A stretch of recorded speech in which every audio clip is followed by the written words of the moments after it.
આજે આપણે દર્શન કરીશું એવા એક ઐતિહાસિક મંદિરના કે જે ઓળખાય છે નવલખાના નામે. તો ચાલો દર્શન કરીએ અને આગળ થોડો ઇતિહાસ જણાવવાની કોશિશ કરીશ. મંદિર જોતા જ તમને અંદાજ આવી ગયો હશે કે આ મંદિર કેટલું વર્ષો જૂનું હશે.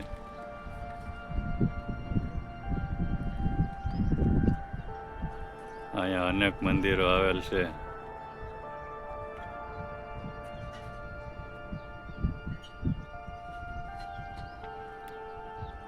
તો ચાલો આપણે દર્શન કરીએ.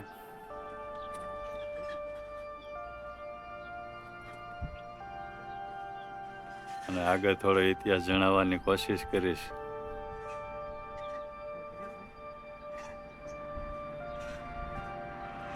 આજે આપણી સાથે છે અહીંના સ્થાનિક એવા સંજીવભાઈ કે જેઓ આપના મંદિરનો ઇતિહાસ જણાવશે. તો ચાલો દર્શન કરીએ મંદિરમાં અને જાણીએ ઇતિહાસ. તો આજે આપણી સાથે છે અહીંના સ્થાનિક એવા સંજીવભાઈ. સાથે આપણે થોડા મંદિરનો ઇતિહાસ જાણીશું. તો સંજીવભાઈ, આપણે પ્રથમ આપણો પૂરો પરિચય આપજો. મારું નામ સંજયભાઈ રઘુભાઈ બાવળિયા, ગામ પરબડી. હવે આ નવલખા મંદિર છે એના વિશે જણાવો કે આ મંદિર છે એ અલગ અલગ નામથી ઓળખાય છે, તો એનું શું મહત્વ છે?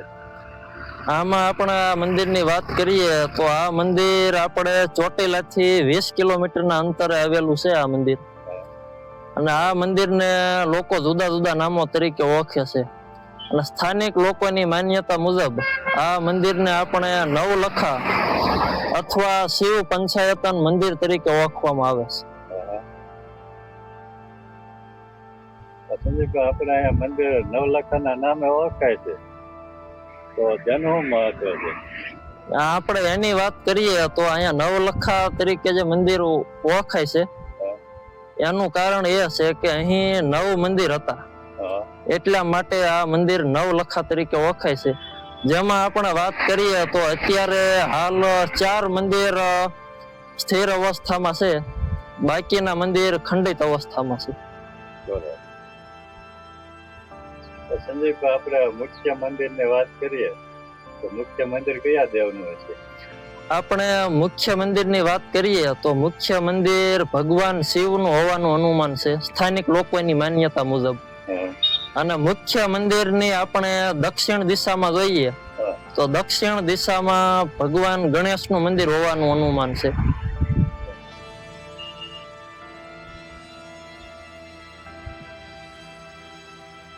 અને મુખ્ય મંદિરની આપણે ઉત્તર દિશામાં વાત કરીએ તો ઉત્તર દિશામાં સ્થાનિક લોકોની માન્યતા મુજબ કાર્તિકેયનું મંદિર હોવાનું અનુમાન છે.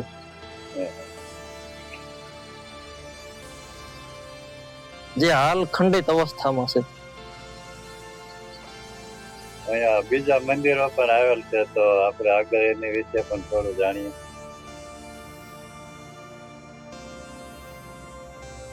આ મંદિર વિશે થોડું જણાવજો. આ મંદિરની આપણે વાત કરીએ તો આ મંદિર આપણે મુખ્ય મંદિરથી નૈઋત્ય દિશામાં આવેલું છે. અને સ્થાનિક લોકોની માન્યતા મુજબ જોઈએ તો આ મંદિર ભગવાન વિષ્ણુનું હોય એવું અનુમાન છે.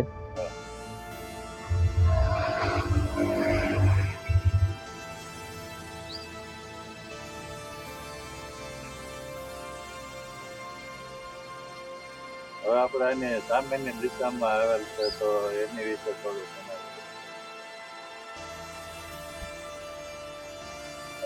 આપણે આ મંદિર વિશે જણાવજો કે આ મંદિર કયા દેવનું છે? આ મંદિર વિશે આપણે વાત કરીએ તો આ મંદિર આપણે સ્થાનિક લોકોની માન્યતા મુજબ મુખ્ય મંદિરથી વાયવ્ય દિશામાં આવેલું છે. જે મંદિર ભગવાન બ્રહ્માનું હોય તેવું અનુમાન છે, જે હાલ ખંડિત અવસ્થામાં છે.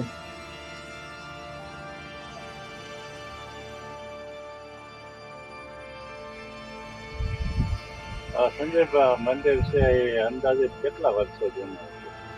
આ મંદિરની આપણે વાત કરીએ તો આ મંદિર અંદાજિત આપણે 600-700 વર્ષ પૂર્વે બાંધવામાં આવેલું હોય એવું અનુમાનિત છે. અને એ પણ કહેવામાં આવે છે કે આ મંદિર સિદ્ધરાજ જયસિંહ સોલંકીના સમયમાં બાંધવામાં આવ્યું હોય એવું અનુમાન છે.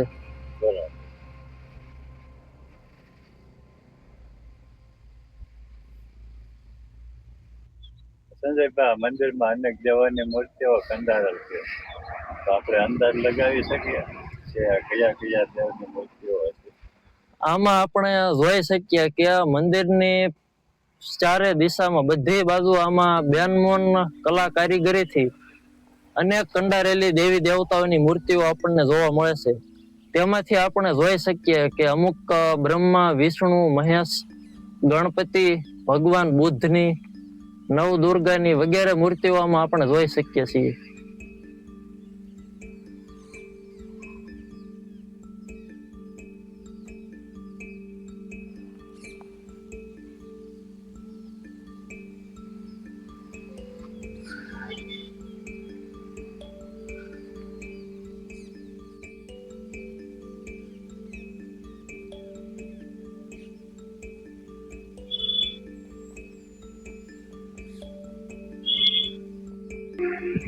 સંજયભાઈ, ફરીવાર આપણે આ મંદિરનું એડ્રેસ પૂરું જણાવી દઈએ.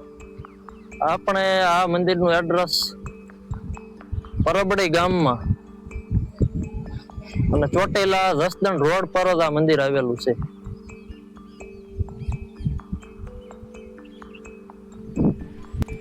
હું આશા રાખું છું આ નવલખા મંદિરનો વિડીયો તમને ગમ્યો હશે.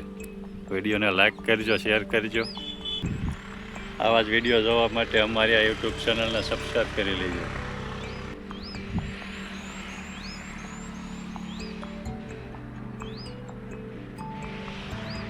તો આજે આપણને સંજયભાઈએ સરસ મજાની માહિતી આપી. તો આજના વિડીયોમાં બસ એટલું જ. મળીશું નવા વિડીયોમાં નવી માહિતી સાથે. આવા જ અવનવા વિડીયો જોવા માટે આપણે આ ચેનલને લાઈક, શેર અને સબસ્ક્રાઈબ કરો. જય માતાજી, જય શ્રી કૃષ્ણ, હર હર મહાદેવ. આપ સૌને રાણાના રામ રામ.